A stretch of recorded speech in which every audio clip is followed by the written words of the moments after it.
Yang pertama yaitu pemikiran reflektif, apa saja yang terkait pengalaman belajar. Yang pertama, materi pembelajaran yang diperoleh. Dari modul 2.3 ini membahas tentang supervisi akademik dengan menggunakan pendekatan paradigma berpikir coaching yang memiliki 3 prinsip, yaitu kemitraan, proses kreatif, dan memaksimalkan potensi. Kompetensi coaching diantaranya kehadiran penuh atau presence, mendengarkan aktif, dan mengajukan pertanyaan-pertanyaan yang berbobot. Percakapan coaching menggunakan alur percakapan Tirta, yaitu tujuan, identifikasi, rencana aksi, dan tanggung jawab.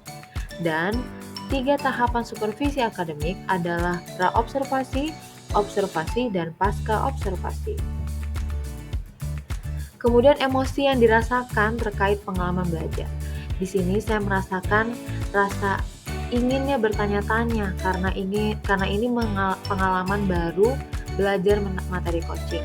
Yang kedua yaitu saya merasa tertarik dan termotivasi ketika masuk pada ruang kolaborasi dan berlatih langsung praktik coaching.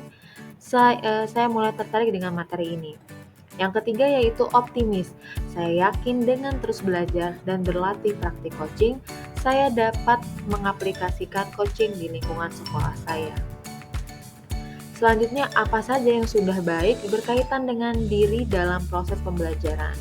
Saya mampu berkolaborasi dengan rekan sesama CGP dalam kegiatan praktek coaching dengan menggunakan alur Tirta. Ketika kegiatan ruang kolaborasi dan demonstrasi kontekstual secara bergantian berperan sebagai coach, coachee, dan supervisor. Selanjutnya yaitu keterkaitan terhadap kompetensi dan kematangan diri. Di sini ketika saya melakukan kegiatan coaching dan bertindak sebagai coach, saya harus bisa menahan dan mengendalikan diri dari asumsi-asumsi pribadi dan rasa emosi agar memunculkan kematangan berpikir dan bertindak agar sesuai dengan prinsip coaching yaitu kemitraan, proses kreatif, dan memaksimalkan diri. Selanjutnya yang kedua yaitu analisis untuk implementasi dalam konteks calon guru penggerak,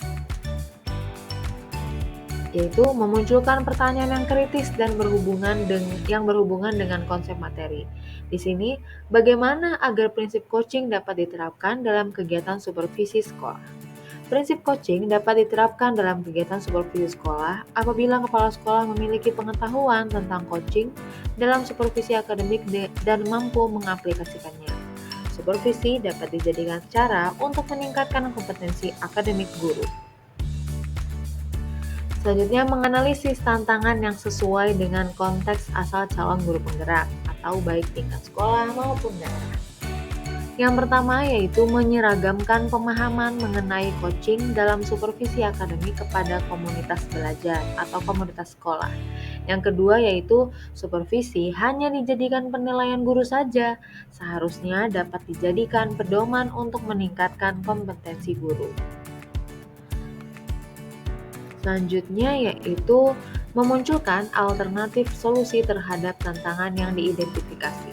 Yang pertama, melakukan sosialisasi kepada seluruh komunitas sekolah agar penyeragaman persepsi mengenai supervisi akademik. Yang kedua, memberikan praktek coaching dalam supervisi akademik. Dan yang terakhir, bagaimana nih membuat keterhubungannya antara modul-modul sebelumnya? Pertama yaitu pengalaman dari masa lalu. Setiap setahun 2 kali, saya secara terjadwal melaksanakan supervisi akademik. Hal ini dikarenakan sebagai acuan dalam mengisi supervisi akademik online yang harus diinput oleh kepala sekolah. Namun, supervisi yang dilakukan hanya sebatas melakukan penilaian saja atau observasi, tanpa ada kegiatan pra dan pasca observasi. Selanjutnya, penerapan di masa mendatang. Untuk kedepannya, supervisi akademik harus dilakukan dengan menggunakan paradigma berpikir coaching dengan prinsip kemitraan, proses kreatif, dan memaksimalkan potensi. Selanjutnya, hal ini bertujuan agar kegiatan supervisi akademik dapat meningkatkan kompetensi guru. Kemudian konsep atau praktik baik yang dilakukan dari modul lain yaitu keterhubungannya. Pertama, dari modul 2.1, pelaksanaan pembelajaran berdiferensiasi yang berpihak pada murid sesuai dengan filosofi Ki Hajar Dewantara, yaitu seyogianya seorang guru harus menjalankan coaching dalam menentukan gaya belajar murid agar sesuai dengan kebutuhannya. Murid akan secara maksimal dalam menggali potensi jika belajar sesuai dengan gaya belajarnya sendiri. Yang kedua dari modul 2.2 yaitu pada 5 kompetensi sosial, emosional atau KSE terdapat teknik stop dan mindfulness yang bertujuan agar terciptanya suasana kelas yang lebih kondusif. Ketika melakukan praktik coaching pun, seorang coach harus melakukan teknik mindfulness agar pada kegiatan coaching, seorang coach hadir sepenuhnya dalam semua sesi dan dapat mendengarkan dan memberikan pertanyaan pada coach agar coach dapat menemukan solusi atas permasalahan. Dan informasi yang didapat dari orang atau sumber lain di luar bahan ajar pendidikan yang pertama yaitu dari fasilitator. Yang kedua dari kegiatan elaborasi dan dari instruktur. Yang ketiga yaitu praktik baik dari pengajar praktik. Yang keempat praktik baik dari sesama rekan sejawat dan selanjutnya yaitu komunitas belajar.